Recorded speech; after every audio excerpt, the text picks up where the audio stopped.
ഇടുക്കി അതിർത്തി വഴി ശബരിമലയിലേക്ക് കടന്നുവരുന്ന തീർത്ഥാടകരുടെ പ്രവാഹം തുടങ്ങി. തമിഴ്നാടുമായി അതിർത്തി പങ്കിടുന്ന ഇടുക്കിയിലെ 4 ചെക്ക് പോസ്റ്റുകളാണുള്ളത്. ഇതിൽ കുമളി കമ്പംമെട്ട് ചെക്ക് പോസ്റ്റുകൾ കടന്നാണ് ഏറ്റവും കൂടുതൽ തീർത്ഥാടകർ വരുന്നത്. തമിഴ്നാട്, ആന്ധ്ര, കർണാടക എന്നിവിടങ്ങളിൽ നിന്നും ശബരിമലയിലേക്ക് ഏറ്റവും അധികം തീർത്ഥാടകർ കടന്നുപോകുന്നത് കേരള അതിർത്തിയിലെ കുമളി ചെക്ക് പോസ്റ്റ് വഴിയാണ്. ഇതുവഴി തീർത്ഥാടകരുടെ തിരക്കാരംഭിച്ചു. 100 കണക്കിന് വാഹനങ്ങളാണ് ഇതുവഴി കടന്നുപോകുന്നത്.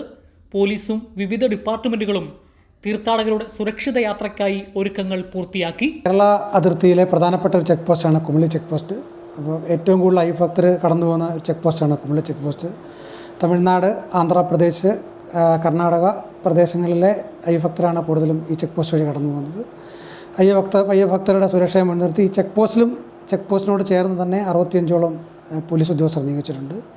അതുകൂടാതെ 50ഓളം SPOമാരെയും നിയോഗിച്ചിട്ടുണ്ട്. കുമളി അതിർത്തി മുതൽ വിവിധ മേഖലകളിലായി പോലീസ് ഉദ്യോഗസ്ഥരെ തീർത്ഥാടകരുടെ സുരക്ഷയ്ക്കായി നിയോഗിച്ചു. മോട്ടോർ വാഹന വകുപ്പ്, എക്സൈസ്, ഫോറസ്റ്റ് തുടങ്ങിയ ഡിപ്പാർട്ട്മെന്റുകളും തീർത്ഥാടകർക്കായി സൗകര്യങ്ങളൊരുക്കും. വാഹനങ്ങളിലും കാൽനടയായും ശബരിമലയിലേക്ക് പോകുന്ന തീർത്ഥാടകരുണ്ട്. തീർത്ഥാടനകാലം അവസാനിക്കുന്നതുവരെ തീർത്ഥാടകർക്കായി ചെക്ക് പോസ്റ്റുകളിൽ 24 മണിക്കൂറും ഉദ്യോഗസ്ഥരുടെ സേവനം ലഭ്യമാക്കും. കൈരളി ന്യൂസ്, ഇടുക്കി.